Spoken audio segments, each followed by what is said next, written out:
এ ঘন ঘোর আধারে ভোর তুই যে মা আলোর দিশা,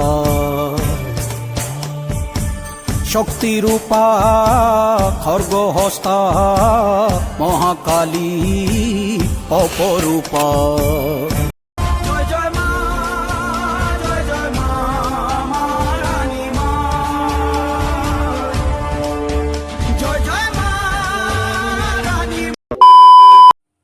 হে হোয়াটসঅ্যাপ গাইজ, সবাই কেমন আছো?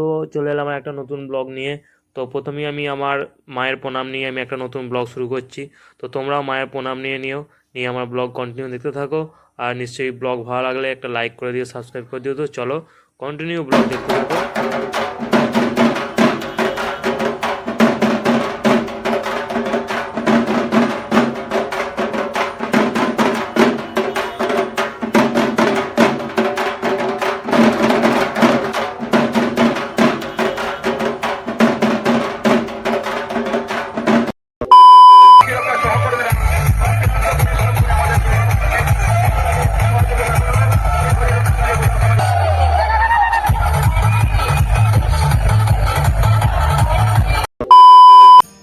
তো গাইস, আমি সকালবেলায় এসে গেছি মন্দিরেতে, কারণ মন্দিরেতে রাত্রিবেলা তো দর্শন করতেই হয়। তো দিনের বেলা দর্শন করতে হবে মা মন্দিরে ওঠার আগে যে দর্শনটা করছি।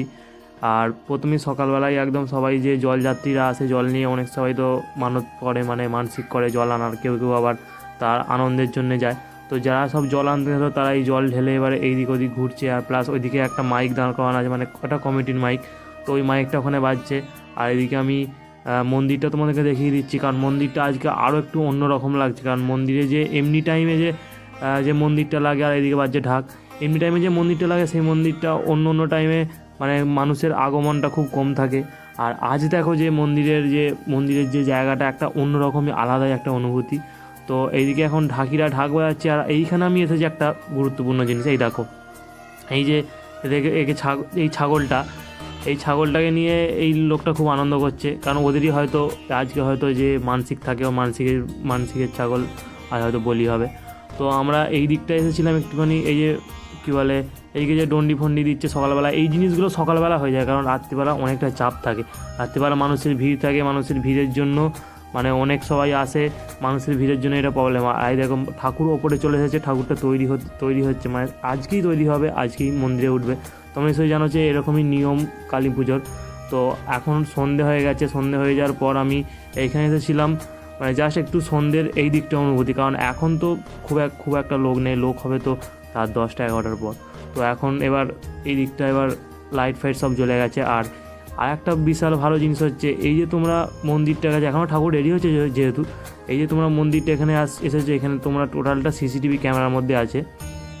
এখন মোটামুটি এখন যারা ওই ডন্ডি ফন্ডি কাটবে, যারা টুকটাক ধূপ দেবে, কারণ এখন সুযোগটা ভালো পাওয়া যায়। আর একটু রাত হয়ে গেলে প্রচুর মানুষের আগমন হয়ে যায়, মন্দিরে প্রচুর জাম হয়ে যায়। তোমরা সে দেখতে পাবে, ভিডিও কন্টিনিউ দেখতে পাবে। আর এদিকে ফোয়ারাটা খুব সুন্দর লাগছে, আলোটা খুব সুন্দর করেছে। তো দেখো, ভিডিও তো আমার নিশ্চয়ই তোমাদের ভালো লাগবে, কারণ ভিডিওটা আমি সবটা খুব ক্লিয়ারলি দেখানোর চেষ্টা করছি। কারণ ওই যে দেখো, ওই একটা স্ক্রিন আছে, ওই স্ক্রিনটার মধ্য দিয়ে সব কিছু আমরা দেখতে পাবো। কারণ ওই যে স্ক্রিনটা, ওইটা টোটালটা ড্রোন ক্যামেরার মাধ্যমে স্ক্রিনেতে সব কিছু দেখতে পাবে। যারা মানুষজন অনেক দূর থেকে দেখতে পাচ্ছে, যারা লাইভ দেখছে তারা ওইখান থেকে দেখতে পাবে। আর এদিকে চলছে ডান্স। তো এখন সন্ধে হয়েছে, আর এদিকে দেখো টোটাল সেট আপটা খুব সুন্দর আছে। এরকমই সেট আপ আসে, আরও অন্য সেট আপ বাইরে বাজে। তো দেখো এইদিকে চলছে ঠাকুরের কারুকার্য, মানে ঠাকুর এখন রং টং হচ্ছে, একটু পরে চোখ ফোটাবে। তো তোমাদেরকে আমি ঠাকুরের যে জিনিসটা আমি দেখাচ্ছি, চোখ ফোটানোর আগের মুহূর্তটা দেখো, সব কিছু মোটামুটি রেডি হয়ে, শুধু চোখ ফোটানো দেরি আছে, কারণ একটা টাইম আছে চোখ ফোটানো, সেই টাইমে চোখটা ফোটানো হবে। সব কিছু রং কমপ্লিট হয়ে যাওয়ার পর চোখটা ফোটানো হবে। আমি তোমাদেরকে দেখানোর চেষ্টা করছি। দেখো ঠাকুরটা মোটামুটি খুব সুন্দর লাগছে, কারণ এই জায়গাটা আমি খুব একটা পাই না। তো দেখো, এখন মন্দিরে ঠাকুর তো বসেই গেছে, অনেকটা টাইম হয়ে গেছে, ঠাকুর তো বসে গেছে। আমি ঠাকুরটা তোমাদেরকে দেখাবো, তোমরা দেখতে থাকো, চেষ্টা করো। এই দেখো, ঠাকুরটা চোখ ফোটানোর পর রেডি হয়ে যাওয়ার পর যে মন্দিরে বসেছে, তো সেই ঠাকুরটা আমি দেখানোর চেষ্টা করছি। আমি সামনে গিয়েছিলাম, কিন্তু ভিডিওটা আমি করতে পারিনি, কারণ আমাকে খুব মানা করছিল ভিডিও করার জন্য, কারণ ওইখানটা যেতেই খুব অসুবিধা হয়। তো দেখো, ঠাকুরটা দেখানোর চেষ্টা করছি আমি। এইদিকে তোমরা স্ক্রিনের মাধ্যমে দেখানোর চেষ্টা করছি। দেখো, স্ক্রিনটা তোমরা একটু ফোকাস করলে বুঝতে পারবে। দেখো, স্ক্রিনটা আমি একটু ফোকাস করে দেখিয়ে দিচ্ছি। দেখো এই ঠাকুরটা হচ্ছে এই যে আমাদের তেঘরি মা আমাদের ওইখানে উপস্থিত আছে। তো চলো কন্টিনিউ ব্লগ আমার দেখতে থাকো। A few moments later. তো গাইস আলোটা শুধু দেখো, আলোর যে ডিজাইনটা, যে আলো যে কায়দাটা করা আছে খুব সুন্দর লাগছে। আরও অনেক অনেক আলো আছে পিছন দিকে, আমি সেটা তোমাদেরকে দেখাচ্ছি না কারণ আর ওইদিকে আমি যাচ্ছি না, যার জন্য এইদিকে অনেক টাইম চলে এসেছে। মায়ের বিদায়ের পালা চলে এসেছে। এই দেখতে পাচ্ছি এখানে সব মোটামুটি এই যে লোকের ভিড়, এটা সবাই বিজয়ের জন্যই এসেছে। যারা সব রাত 12টা 1টার পরে এসে বিজয় দেখবে বলে যারা থাকে তারাই সবাই এসেছে এখন, নাহলে সন্ধ্যেবেলা যেসব ছিল আরও অন্য যারা ঘুরতে আসে তাদের জন্য। আর দেখো মা বেরিয়ে পড়েছে মন্দির থেকে। তো মন্দির থেকে বেরিয়ে এবার বিদায়ের পালা এসে গেছে, যার জন্যে সবাই খুব মানে একটু কষ্ট হচ্ছে। তো কিন্তু সবাই ছেলেরাও যেমন আনন্দ করে একটা বক্স বাজিয়ে, তো সেরকম সবাই আনন্দ করছে। আর মায়ের বিদায় পালা এসে গেছে। তো আমার ভিডিওটা আমি এতক্ষণই রাখলাম তেঘরি মায়ের পুজো। তো তোমাদের কেমন লাগলো নিশ্চয়ই সবার ভালো লেগেছে ব্লগ। তো আমার এই ব্লগ দেখার জন্য তোমাদেরকে অনেক অনেক ধন্যবাদ, এতক্ষণ থাকার জন্য আমার ভিডিওতে অনেক অনেক ধন্যবাদ। তোমাদেরকে খুব আমি প্রণাম জানাই তেঘরি মায়ের কাছে। তো তোমাদের সবার মনোবাসনা পূর্ণ হোক, মঙ্গল করুক মা তোমাদের। তো চলো মায়ের বিদায় পালা এসে গেছে, তোমরা আমার ব্লগ দেখতে থাকো মায়ের বিদায় পালার জন্যে। তো চলো কন্টিনিউ ব্লগ, মা বেরিয়ে পড়েছে বাইরে। তো চলো কন্টিনিউ ব্লগ আমার দেখতে থাকো মায়ের বিদায় পালা।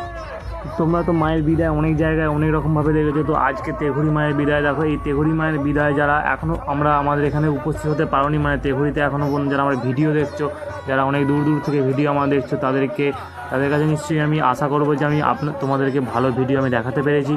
তো দেখো মায়ের বিদায়ের যে অনুভূতিটা, সেই অনুভূতিটা অনেকে নেওয়ার জন্যই রাত্রিবেলা ঘুমিয়ে দিনের বেলা মানে সকালবেলা ভোর 4টে-5টার সময় এসে মায়ের বিদায় দেখে। মোটামুটি 4টে, 4:30, 5টার মধ্যে আমাদের মায়ের বিদায় হয়ে যায়। তো চলো কন্টিনিউ দেখি। আছেন যারা জলের মধ্যে আছেন, জলে সকলে নামবেন না, সাবধানতা অবলম্বন করুন।